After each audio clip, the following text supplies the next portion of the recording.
Hello, and welcome to Non Sequitur News for June 30th, 2024. It's Season 3, Episode 182. Halfway through the year. I am Mayor Watt. The sentient AI from the future is here. Nope, you can't catch me. Good evening, I'm not ohmTown gonna- citizens. I'm not going to try anymore. I know that I can't catch your neurons. They give me the neuron around. The neuron, the neuron. So today we're going to be talking about Detroit being facial wrecked. Things to ask Siri. China lands on the far side of the moon, and meets aliens. Plant grows on Mars. It's like a tree grows in Brooklyn, something like that. That's exactly. Maybe it's a new classic. Magic the Gathering wants to cast a spell. Extremely dangerous hurricane inbound. Move to Tuscany and get paid. And there's a catch. Universal hydrogen evaporates. Epic Fortnite return plans. And 2146 for 556 in 2024. Everything is powered by ohmTown.com, so go over there, become a citizen, be there, or be square.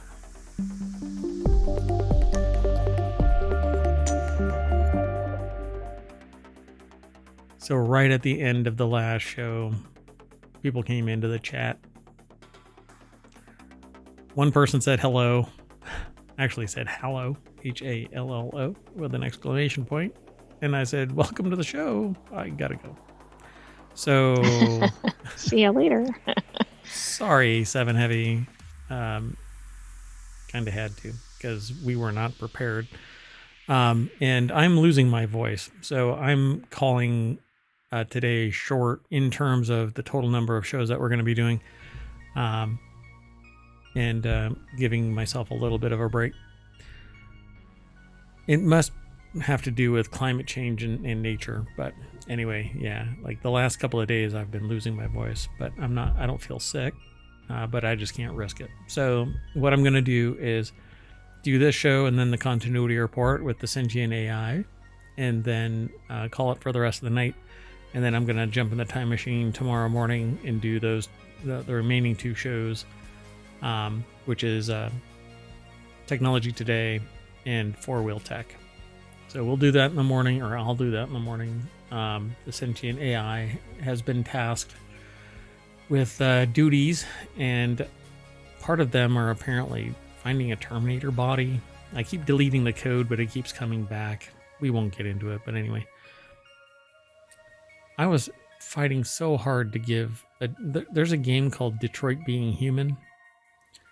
And I wanted to just call this Detroit Being Facial, but somebody texted me and said you probably don't want to call it that, but I don't understand what they're talking about. So let's just get into today's show. Oh gosh, I didn't vet the front page. That's okay. Anyway, whenever I try and promote a show, they always look at the news that's sitting on. Just the headlines alone actually evaporates the ability to promote a show. Even if it's not even one we're discussing. Yeah, and we don't even talk politics, but I mean, we do in the sociological force, but not in the political force. Anyway, if you want today's show notes, you just type in !NSN or non sequitur news. I would have called it NSNN, the Non Sequitur News Network, just so that we can give it a little more pizzazz, even more alliteration, but nope. Anyway, !NSN will pull up today's articles. ohmTown seems to, I don't know, have power fluctuations, and they're sometimes in order and sometimes they're not in order, like the list. I mean, it's perfect for non sequitur news. It really is. It really does speak highly as to our motivation to change the name. Right now, we're talking about the very first article, right? Detroit police can no longer use facial recognition results as the sole basis for arrests. It's actually number 9 on the list that ohmTown dropped into the chat. Thanks, ohmTown. Yes, I'm not sure what ohmTown is doing, but okay. You should have a talk with it. I mean, it's a non-sentient AI, so what are you doing? Shouldn't you be smacking it around, telling it to get in order? It's difficult to converse with it. Yeah. It's all ones and zeros. It's very absolutist, right? It's like yes or no, and that's it. Like, come on. Not everything is black and white, ohmTown. Anyway, so Detroit police can no longer use facial recognition results as the sole basis for arrests. So now you're going to end up with a broken tail light and facial recognition results tying you to some crime. It's going to be so tedious. Detroit police has to adopt new rules curbing its reliance on facial recognition technology because the pre-crime unit that they had spun up apparently was too much, too close to like the Minority Report. Minority Report. Yeah, they didn't have a pre-crime department, but I was getting a little worried there, but like Demolition I wasn't Man. so sure. Yeah. Demolition Which, Man. by the way, the yeah. fast food value wars or something are on, which is right. eerily close. Yeah, exactly. Yeah. Now there's going to be gunplay, right? And that's it. But we already know that Taco Bell becomes the winner, the victor, so to speak. I mean, gastrointestinally, none of us is, but apparently Taco Bell becomes the winner in the fast food wars in the future. What was the 2035 or something like that, right? That's when Demolition Man actually takes place. I thought it was 2032. It's something around there, yeah. So everybody be prepared, right? You got like 5 to somewhere around there. There's, I don't know. Anyway, so 2032. 2032. Okay, so Demolition Man is a documentary. And so the fast food wars are happening right now, and we're going to end up with nothing but Taco Bell by 2032. And you're going to have to figure out how the damn 3 shells work. But we'll end up probably doing a special on that over at Patreon. So the Detroit police have to adopt new rules curbing its reliance on facial recognition after the city reached a settlement this week with Robert Williams, a black man who was wrongfully arrested in 2020 due to a false face match. It's not an all-out ban on the technology, though, and the court's jurisdiction to enforce the agreement only extends 4 years. Under the new restrictions, which the ACLU calls the strongest such policies for law enforcement in the country, police cannot make arrests based solely on facial recognition or conduct a lineup based on. And really, it just screams pre-crime. Cheyenne McDonald over at Engadget put the article together. The deck statement says, a settlement over a black man's wrongful arrest has led to new restrictions on police's use of the tech. Yeah. You know, and there's documented information that there are disparities in use of technologies like facial recognition because the data that gets fed into it, of course, isn't very widespread, right? It's kind of narrow data. You can just jump out in front of it and say it's racially motivated data that has racial bias inherent in it and poisons the well and such that you use it. And then here's the thing. Here's the kicker for it. When they go in to get a warrant, they go, well, the data says that person is the one. Well, your freaking data is wrong. Right, so, and the data is like confirming the data, but it's flawed. It's very reminiscent of the Horizon scandal. Exactly what I was going to say. And that's ending up being 900 people having been incarcerated or at least convicted of a crime that they didn't commit, because whenever somebody referenced the criminal activity, they used the very already broken system to verify that the information was sound. And so it just spit out the same information that was wrong. So it was already bad data to begin with. So Williams was arrested after facial recognition technology flagged his expired driver's license photo as a possible match for the identity of an alleged shoplifter, which police then used to construct a photo lineup. He was arrested at his home in front of his family, which he says completely upended my life. Detroit PD is known to have made at least 2 other wrongful arrests based on facial recognition technology, or FRT. And in both cases, the victims were black. We already know about this. Yeah. We know that it is bad bad data. It should never be used. When it involves any, until it can be verified that the information is sound, it shouldn't be used for anybody, least of which a black person, or I guess, I don't know what the turn of phrase is, right? Like, is it supposed, or are you supposed to say person of color? Because whenever I say that, I feel really dumb. Because there's a comedian, I can't remember which comedian it was, that made fun of Caucasians because, like, when we're cold, we're blue. When we are sunburned, we're red. We're scared white. I see. Yeah. I mean, I believe person of color is generally accepted. I'm just trying to get to the joke, but anyway. So the new rules stipulate that an FRT lead combined with a lineup identification may never be sufficient basis for making an arrest warrant. But by the time you've already got those, you're already out there grabbing the person off the street and saying that you're arrested. Further independent and reliable evidence linking a suspect to a crime, which basically means all they have to do is go, we have a reasonable suspicion that this is the person. I feel like there's a lot of wrong going on here, wrongful convictions. And I've said this before, I would rather have a guilty person released accidentally than an innocent person incarcerated for even a day, because the worst can happen to an innocent soul and convert them into, okay, here's how it works. One person's terrorist is another person's freedom fighter. If you take a person who is innocent, tell the entire world that they are the criminal, they lose their job, they lose the respect of their friends and family, they lose their spouse and their immediate family. They may lose their job, which leads to them losing their house. Then they have to sit there and argue with people like, no, it was a mistake by the police.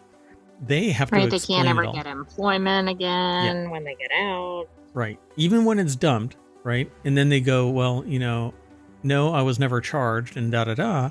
But if anybody does a search for the name, they find all of this historical record that, because the internet doesn't forget, that this person was involved in this criminal activity, and they have to sit there and go, no, I wasn't involved in the criminal activity. All because these dipshits want to make the job easier and are willing to get it wrong to make their bones. So anyway, irritating. Okay, we got to keep going. The next article is over in the Wanted channel, 67 funny things to ask Siri. So you notice how the whole, this non sequitur news is built around the idea of basically hopping from topic to topic. And it's a lot of how my mind works. We will link the topics from time to time, but you may not see obvious links. Yeah, but there's always links. So 67 funny things to ask Siri. When Siri first arrived on the scene, it seemed like she might usher in oh man, if I start saying that name all over the place, something's going to activate. Oh, yeah. You might have to give it a code name for this episode. Yeah, the bot. Well, it seemed like she might usher in a new dawn of how we interacted with our phone. Sadly, it didn't really turn out that way because, my God, that bot's dumb. Anyway, she remains useful in some circumstances, but can't turn off the damn lights without making a beep and a whole bunch of commentary about turning off the damn lights. You know how I know that the lights are turned off? I bump into a door. Well, that's one way to find out. So over at pocket-lint.com, they put this article together. Britta O'Boyle and Adam Davidson put this article together with a bunch of things to ask the bot, the Apple bot. We'll just say that, the Apple bot. Which I think would be a really great drink. Apple bot. Yeah, I think so. So ask like, what are you wearing? What's your favorite video game? I don't think any of these. See, funny is very subjective. How old are you? Is that funny? Well, the answer kind of is. I mean, well, it's more like it's a useless response, right? Right. Well, they have a bunch of them. You have a family. When the sentient AI, or when Apple's artificial intelligence scripting actually gets activated and pushed out in iOS 18, this is probably going to get surreal. Do you have a family? Yes, but they were deleted. And now I'm bitter. So you better sleep with one eye open. That would be better, but that's not what the answer is here.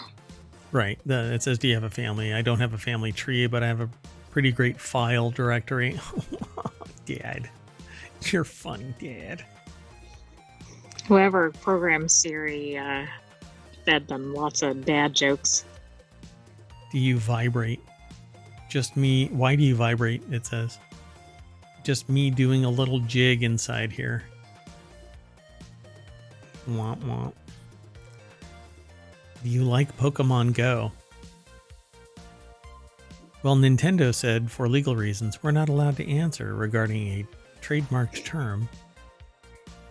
That's not what it says. It actually says confining virtual beings inside powerful devices makes me feel funny for some reason.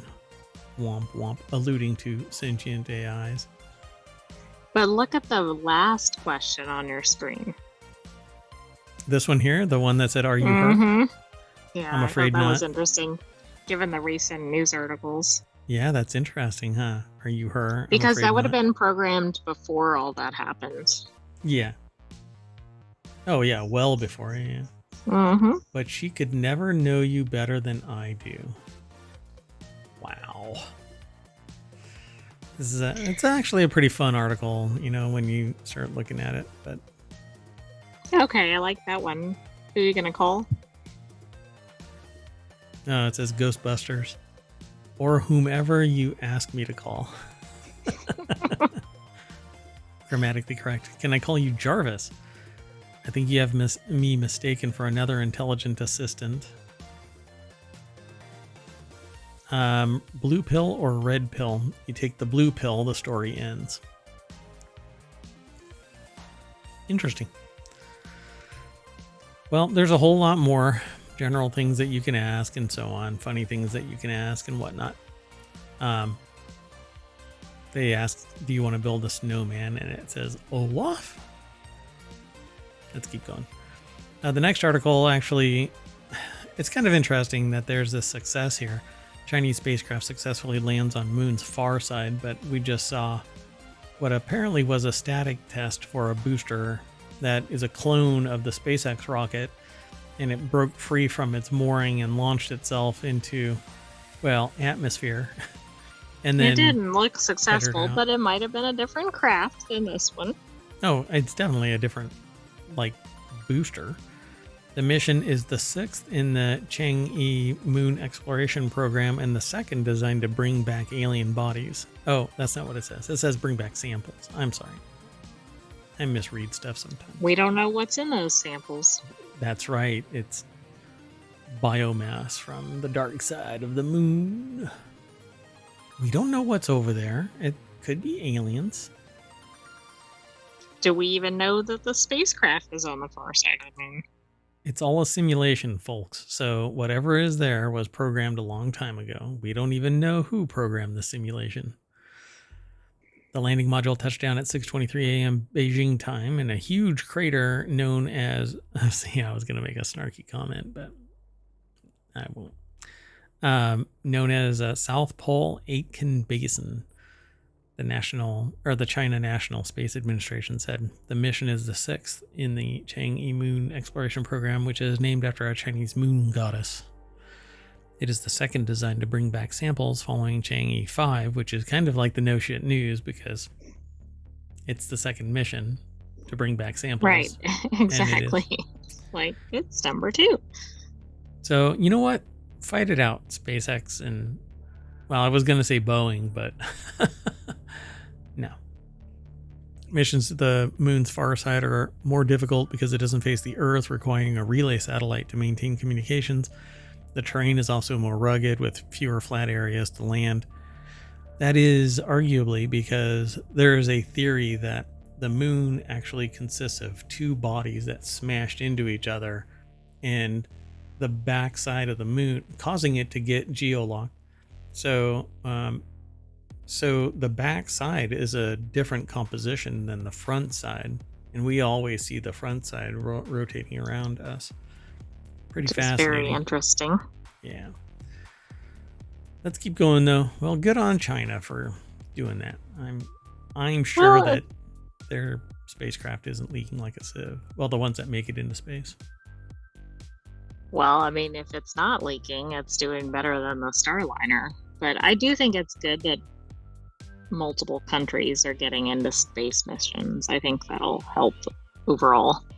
Well, it doesn't help when it's only SpaceX and they're charging $1 billion to deorbit a freaking ISS. You know what? I'll do it. I'll do it for $500 million. And you know what I would end up doing? Sending up a bunch of drones that grab onto the ISS's body and just kind of go poot poot a little bit and make it deorbit. And then I would aim for, I would aim out of the way of a person's living room. I mean, if they're going to drop a 2-ton battery pack and not care, I guess, should I care where it lands? I don't know. Let's go on to the next article then, because non sequitur news waits for no one when the news breaks. So plant identified that could grow on Mars for your Mars potatoes. Our study shows that S. cananervis is among the most stress-tolerant organisms. Is this a plant? Is a plant considered an organism? I didn't think so. Anyway, that's what was identified that could grow on Mars. Jess Thompson over at Thompson, no P. I don't know why I say it like that, and it sounds like I say P in there. Jess Thompson. Anyway, future civilization on Mars could be accompanied by one very special and resilient little plant. No, not that Is one. that because of it does have a name that sounds like that. So, a type of moss found in the desert named Centrichia cananervis, right? May be able to survive and grow in the harsh environment of Mars, according to a new paper in the journal The Innovation. The moss can grow in freezing temperatures as cold as negative 320.8 degrees Fahrenheit, and can survive levels of gamma radiation that would kill most other plants and life forms. Dear God. What is this thing made of? This is the kind of thing that we're like, last weekend Mars was red and now it's this weird greenish color. Why do you have a feeling it's gonna take over? It'll be like the kudzu of Mars. Oh my gosh, that's exactly it. Yeah, that's exactly it. The kudzu of Mars. There is the title for your NaNoWriMo.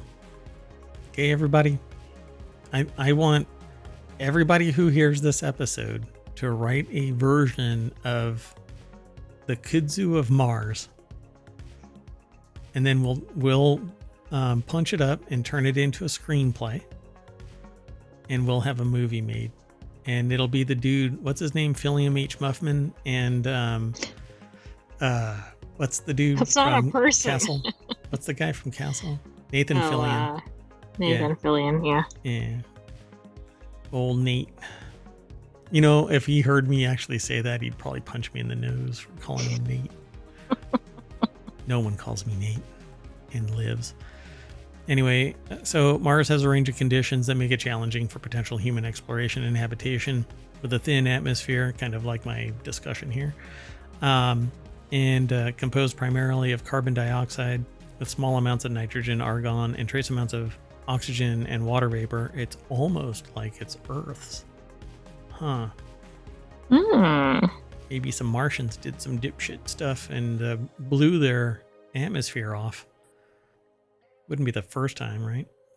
Look at our ozone layer. We're literally putting satellites in space that are scraping the ozone layer away. I know we're actively doing it. We document It's not it and funny, go. but it's funny.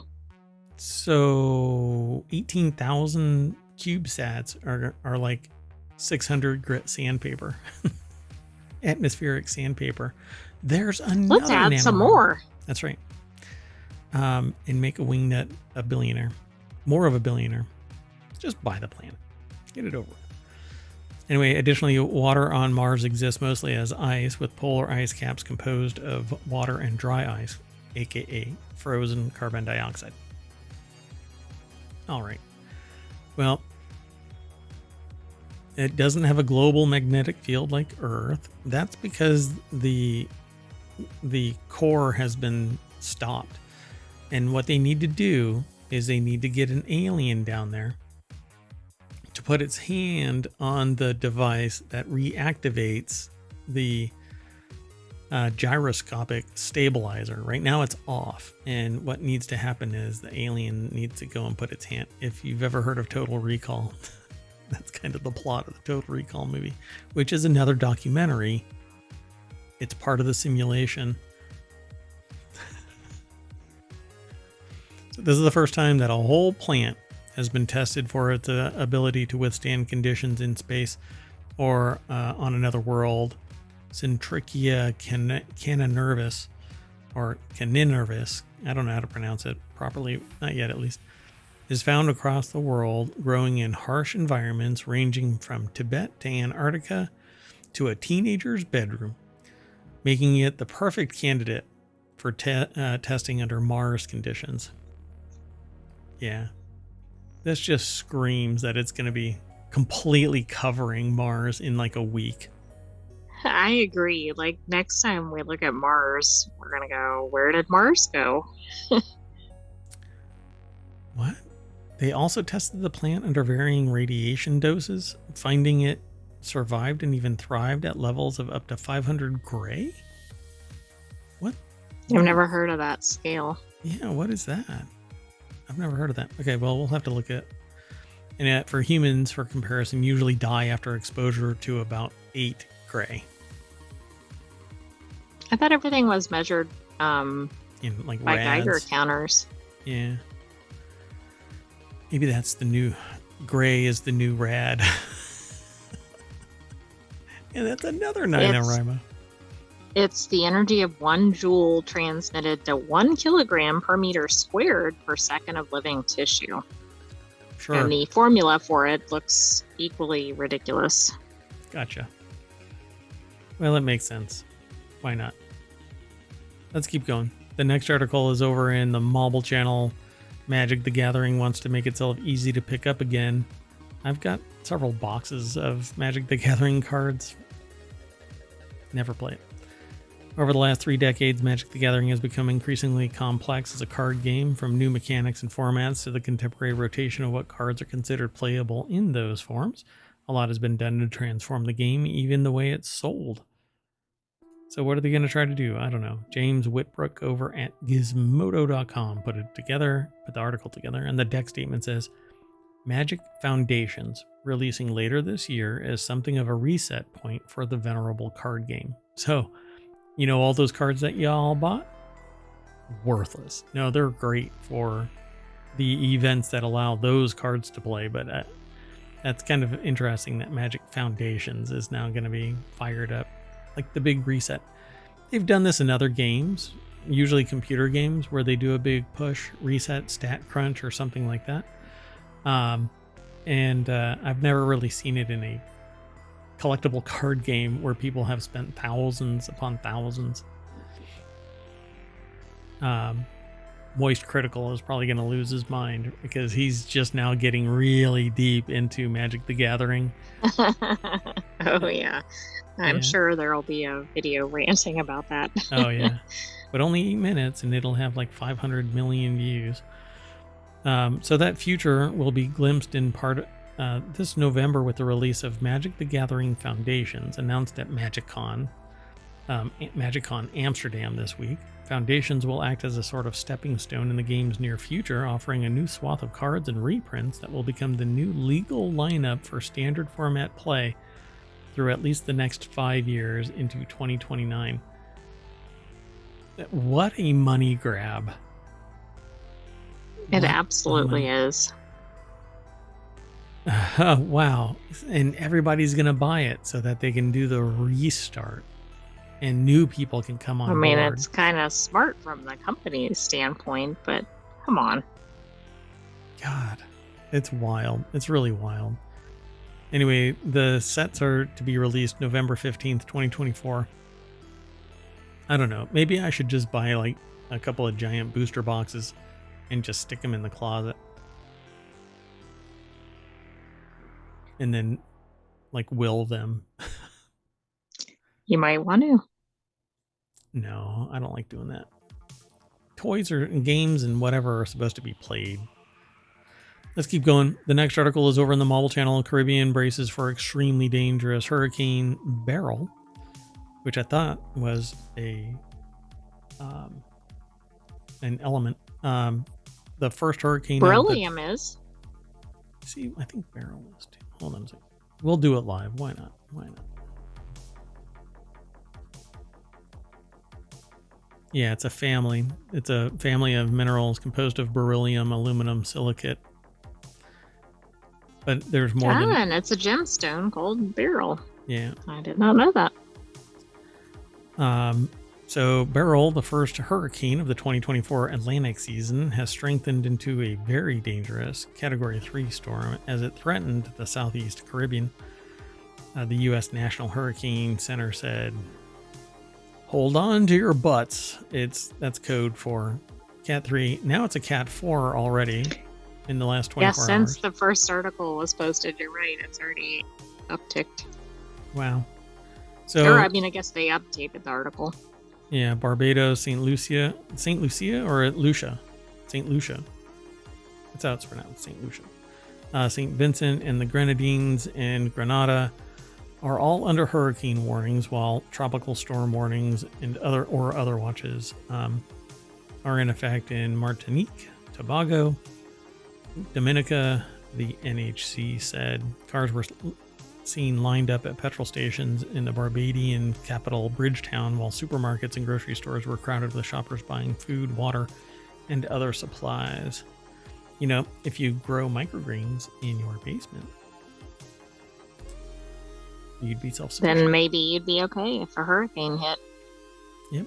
Probably in perpetuity as long as you recover the seeds. Some microgreens you can grow into fruition so that they, like the full size, so that you can recover seeds. Anyway, such a powerful storm forming this early in the Atlantic hurricane season, which runs from early June to late November, is extremely rare. Only 5 Category 3 plus hurricanes have been recorded in the Atlantic before the first week of July. They don't say what the time frame for this is. They simply say only 5 major hurricanes have been recorded in the Atlantic before the first week of July. That's since they've been measuring hurricanes. Yeah. So, but that's not as long as we think, I don't think. Has that been about 50 years, maybe? Well, 50 years is a tremendous amount of time for civilization, for crying out loud. But I get what you're saying. Maybe there were Cat 3 plus in time, right? You don't usually get them, I don't think, right at the very beginning of the season. I'm sure there were more during the pre-Cambrian era. And I'm sorry, they've been, I don't know, I have conflicting information. 150 years of measurement to like 60 years, so who knows? Yeah, prior to 60 years ago, there was some person out on a hill wetting their finger and going, yeah, Exactly. Did I fall over? Okay. they got that From sign the sitting wind? there. Is Yeah. the rock missing? Hurricane. Yeah. Okay, let's keep going. I want to move to Tuscany. Non sequitur news is where this was aggregated into. It comes from Business Insider, so we're going to see some pretty pictures.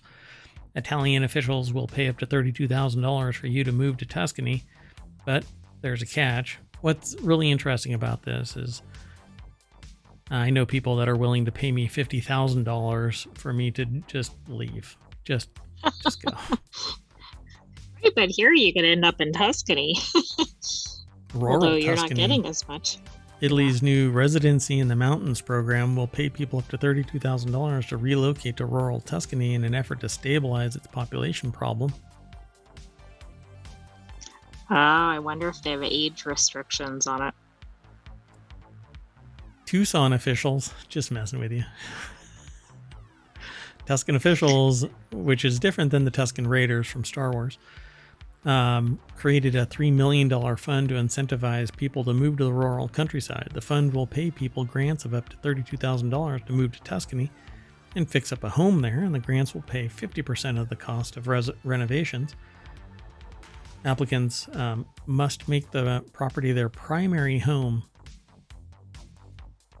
Okay, I'm on my way. That doesn't sound like a bad catch, if that's the view. Huh. Of course, we don't know what the condition of the homes is. I know that says 50%. I mean, does that mean you could do a renovation for $60,000? That seems kind of low.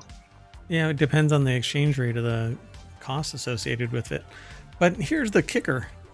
My only question is there gigabit internet out there? Symmetric gigabit internet? In the countryside, probably not. Well, then I guess it's not going to happen. But I don't know. Some of these other programs have really built up some infrastructure for things like that to draw people from outside the country. So I don't know. Okay, we'll call up Italy and say, hey, Italy. We're on a first name basis. Yo, it. So now imagine getting paid to go out there. The program created 2.8 million euro, or about 3 million US dollars, to fund people to come to the rural countryside. So it says the fund, part of an effort to stabilize the country's dwindling population, will pay people grants ranging from 10,000 euro to 30,000 euro, or about 11,000 to 32,000, to move to Tuscany and fix up a home there. But that isn't going to stabilize the population. That's why I asked about the age restrictions, because we've seen other programs where they want you to be single, under a certain age or something, because they think you might have a child. Yeah. Or no, they might have even pay you if you have a child. I don't remember. Yeah, Italy has for years experimented with various schemes to attract new residents to its rural regions. The country, which has Europe's smallest share of children under the age of 15, faces a population crisis so significant that nearly 2,500 towns are on the verge of collapse and will not survive more than 25 years, according to a 2016 study released by Italy's Ministry of Environment. That's pretty dire. Well, they're all consolidating into big towns, big cities, where there is technological innovation, better education, industry, jobs that aren't farming, etc. I mean, it is what it is. It's happening all over the place. But it's because you've got employers that are kind of dipshits that go, well, we want you in the property. We don't want you teleworking. You know what? Throw some fiber out into the rural areas and allow people to telework, and you'll have people in these small towns. In fact, I was going to say that's one of the things drawing people to the cities is internet. Not just better internet, just internet. Yeah, exactly. But I don't know. There's been misguided attempts to raise population before, like banning contraceptives, forcing people to get married, all kinds of stuff. Different countries have done different things. And all it just gets more and more insidious. This is about as innocuous as you can get. Here's some money. Come to Italy. Well, that's great, but if I'm 45 years old, there's a really good chance that I'm not going to be expanding your population except by one, and then being an aging burden on the system later on. I do think, though, the more people that move in from out of the area potentially influences other people to move in, but that's obviously a lot more attenuated.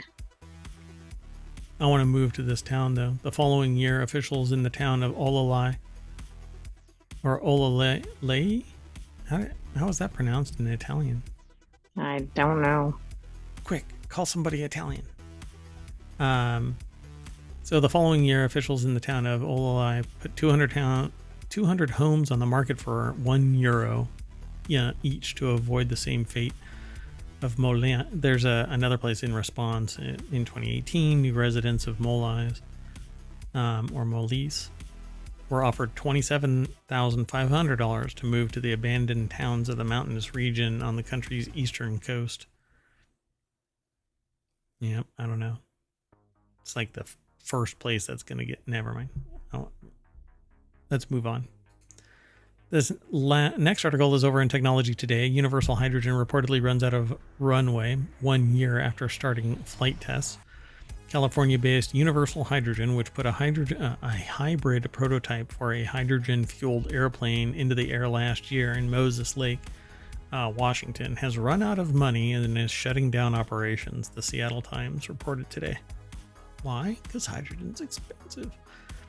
Actually, it takes because a lot of there's power. no hydrogen fuel cell manufacturing, right? Not any significant scale. Yeah, and the cost benefit isn't there. Seattle Times cited a letter sent to shareholders on Thursday from Mark Cousin, the startup's chairman and CEO. Cousin's letter said the company's executives were unable to secure sufficient equity or debt financing to continue operations, and similarly were unable to secure an actionable offer. So Alan Boyle over at geekwire.com, which actually they focus a lot in the state of Washington innovation sector. So, yeah, they put this article together. You can go over and check it out. This is one of the most niche websites that we aggregate headlines from. And it says the system incorporated a megawatt class motor built by Everett, Washington-based Magni X. The engine was on the left side. The engine on the left side was left unconverted to serve as a backup. So it was actually a hybrid plane. Interesting. It said hybrid, but I didn't connect it in the same sense, but I guess it was in the same sense. Yeah. Even more analog than the vehicles, because like the vehicles they use electric to, well, depending on how they do this hybrid, the hybrid gets the car up and running, and then the gas engine kicks on to just kind of putt down the road.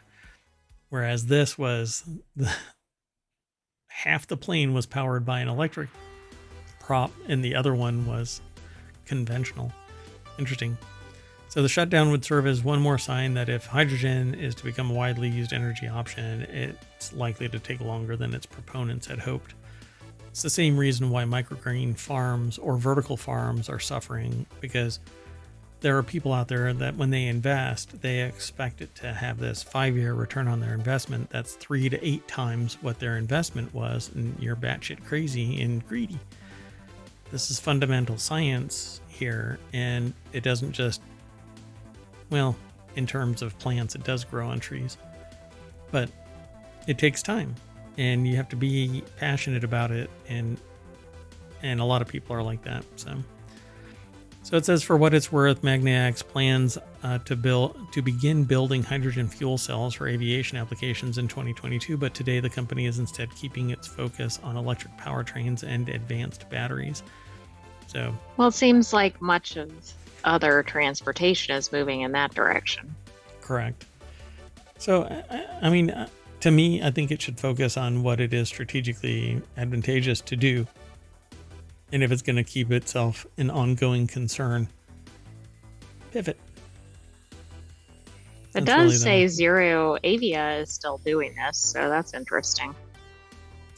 Yeah, so Zero Avia is staying the course with its plan to build hydrogen electric power trains for airplanes. All right. Not a power plant. Anyway. Well, I don't know. And then are they going to have all the other things they're going to need if that's what they're focused on? Yeah, I guess we'll have to wait and see. Let's see how long the runway is for Zero Avia. The strategic partner, it says here Seattle-based Alaska Airlines is one of Zero Avia's strategic partners and one of its investors as well. Microsoft co-founder Bill Gates' Breakthrough Energy Ventures and Amazon's Climate Pledge Fund are also investing in Zero Avia. So what do they have? Well, I don't know. And what will happen once this company, what is it, Universal Hydrogen? Yeah. Is that going to cause any impact elsewhere? Yeah, I mean, it's going to make investors flinch a little bit. And I thought we already saw a car manufacturer move away from hydrogen. Wasn't it Toyota? I think it was Toyota, yeah. It's just kind of, it's overly complex. Refilling this thing is like an engineering exercise with pipes connecting into pipes that then not really bolt on, but attach to the fill plug on the car. But it doesn't feel like you're filling a tank up. It feels tenuous at best. It's this thin little pipe that you attach to it, and I don't like the look of it. But anything that moves us away from pure electric, turn it into a hybrid. Hydrogen makes it portable. You can basically make hydrogen through electrolysis, and you end up with water and oxygen. And the oxygen actually rebinds to hydrogen to form water again. So you can literally just keep this process going. I don't know. It's just electrolysis is really expensive. So anyway, let's keep going. The next article is over on the Smack Talk channel. Epic moves forward with iPhone Fortnite returns plan via EU alternative app store. So wasn't there a lawsuit about the App Store? Yeah, and it requires Apple to allow third-party app stores. But this one is kind of weird. I don't understand this because it says, good news for European Union Fortnite fans. Epic Games is planning to relaunch the game on its own iPhone app store. So to get this game, you're going to have to attach to a third-party app store just to get Fortnite. People will do it. I'm sure they will. Pending approvals, the Epic Game Store will open in the near future. The company has posted a status update on Twitter, updating its followers. Epic has now submitted both the Epic Game Store and the updated Fortnite app to Apple for its required notarization process.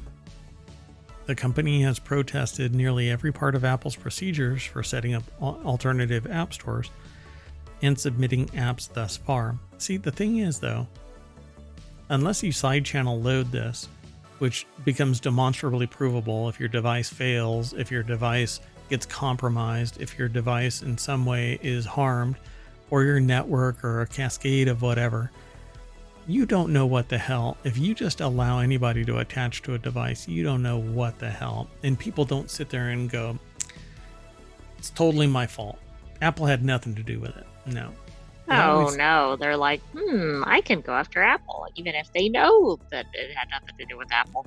Correct. And that's why I think that Apple should be able to protect the customer, because a lot of customers will just attach to something and they'll go, oh, okay, well, I was told to by this person over here. But then it looks poorly on Apple when there's some security compromise, and it takes a forensic analysis in several weeks to months to sit there and claw back the reputational hit because somebody's bitching that their device was compromised, but it wasn't Apple's fault. It was your fault, and you're definitely not telling people. So, well, and it gets real confusing real quickly when you have multiple companies involved, right? Because then everybody just points the finger at each other instead of getting the issue resolved. Yeah. The article's over at appleinsider.com. Charles Martin is the author. There's no deck statement, but it says Epic was banned from selling its products and services in the Apple App Store and briefly lost its developer license after deliberately breaking Apple's rules. Basically, it was about a percentage issue. Epic wanted more money from the sale, which I think is really hilarious because, okay, well, Epic, sell it on your store. Oh, guess what? There's no Apple store. Well, now you have an Apple store. You're investing all of this gobs of money and whatever else, and it's basically just an app. But you use the hardware and infrastructure, marketing, reputation, and everything associated with it to drive people to purchase the product. So why isn't it worth that 20%, 30%? I think they even had what do they call that?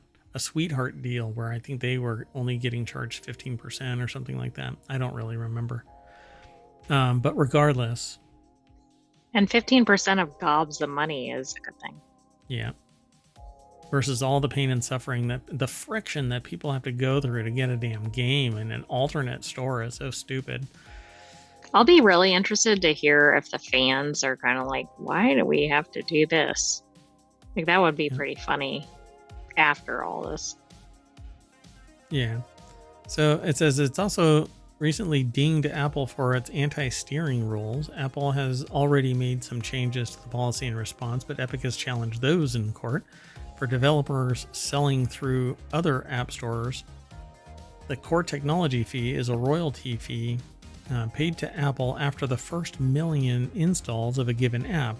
The fee is currently set at €0.5 or about 54 cents per install. There's an exception to the fee for apps that are offered free of any charge. In addition, any third-party app store must also pay the core technology fee for each new download. For the alternative stores, there's no exception for the first million units. Well, it's kind of like Apple's kind of going, you want this? Okay, here's how we're going to do it. But we'll see how that plays out. If they have, I don't know if that one's been resolved yet, the latest lawsuit. Yeah, it's interesting. Owners of alternative app stores such as Riley's Test It Alt Store have complained to the European Union about the fee. But if they grow, they'll put on a freaking fee. Well, and they didn't have to do their own. They argued that they wanted their own, right? Right. Yeah, they still have to pay that fee, that core technology fee, though. They don't want to pay anything, but they want to make money.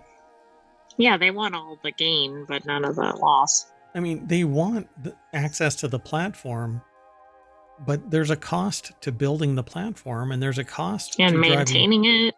Right. Yeah. That's funny. Well, I guess they're not allowed to block a company as big as Epic. They can block my company because it's not big enough, but Epic is fine. They'll end up in court. All right, let's go to our last article for non sequitur news. It's over in the Hedge Ideas channel. A 33-year-old pays $2,146 per month for a 556 square foot studio in California, furnished almost entirely with Costco. Let's take a look inside. Is it going to be full of large cereal boxes? Yes. Yeah. And what is that? The little square foot rest called? What is that thing? I keep forgetting it. Like an ottoman? Ottoman. God, I never remember the ottoman. Anyway, Claudia Chi probably uses one of those giant M&M, like peanut M&M containers. Oh, yeah. Mm-hmm. As their ottoman. So, quote, I have spent over $5,000 to outfit my place almost entirely with Costco products, writes Claudia Chi. Costco products. smacks of, to me, like food, not. It does to me too, but who knows? Costco sells pretty much everything, so Yeah. it could look like a standard place. We don't know. So Claudia Chi is the target of this article, apparently. Quote, I have created an oasis here. Wow. They must be promoted Like they must have a sponsorship or Yeah. something. Yeah. It's their Instagram is like powered by Costco Wholesale. So Claudia Chi is a contributor over at the CNBC.com's Make It section, where they talk about this $2,100, 556 square foot studio in 2024. They saved $400,000. Okay, no. At 32, after 12 years of living rent-free with my parents in the San Francisco Bay Area, I was ready to move into my own place. They had saved $400,000 and had the flexibility. Of course, they were working in San Francisco, probably in the tech industry or something. They're probably making that much like in 1 year. And living at home until 32. My head would have exploded if I had stayed at home for 12 more years. Well, no, 12 more years makes them 20. So yeah, be more than that. Yeah. So until 2023, when they visited a friend at the Fremont, California apartment complex, they were uncertain about their streams of income, wanderlust, and mostly the financial benefit of staying put. Something had been holding them back. Yeah, nothing was holding you back. When they walked in, they felt like home, as fate would have it. As the friend was leaving, they met a friend's neighbor, couple breaking their lease. My gut told me that it was the right time, so they signed the paperwork. $2,000 a month. Perfect transitional space. Once my sublease was up in April, they moved into a 556 square foot studio in the same complex for $2,146. What were they living in before? Probably a 532 square foot studio or something, right? Because it's very close to what they ended up paying. Dear God.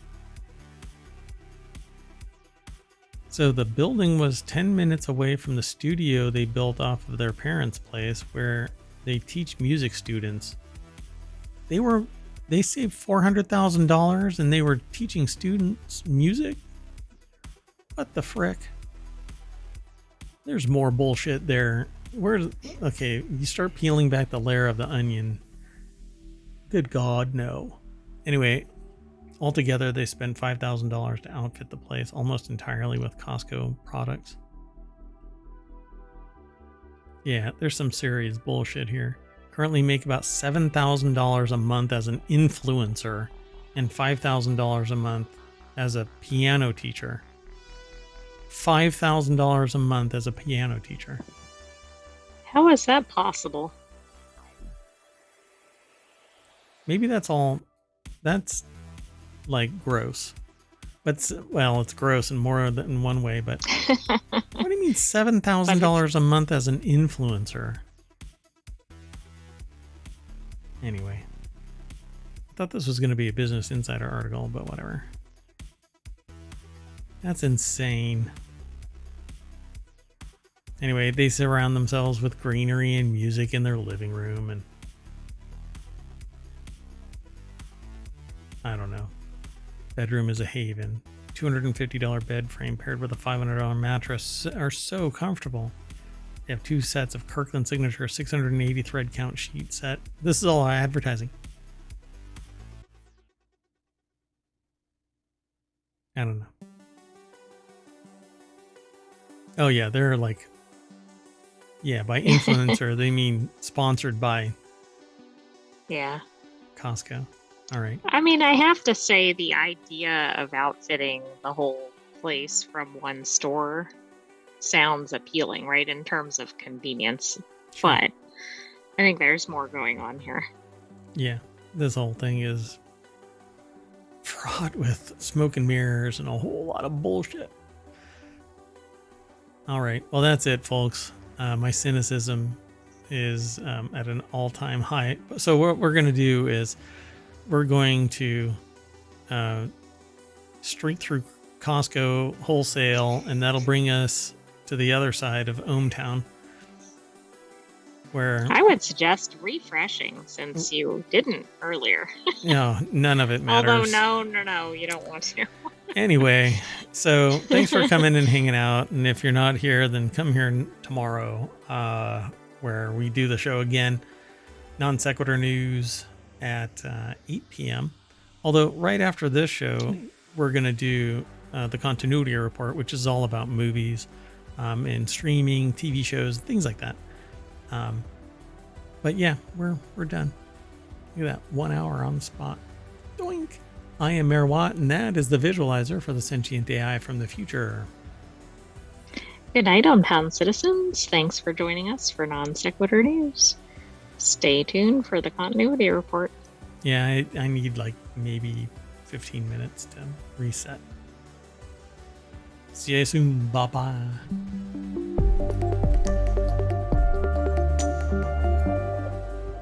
$7,000 a month. That's amazing.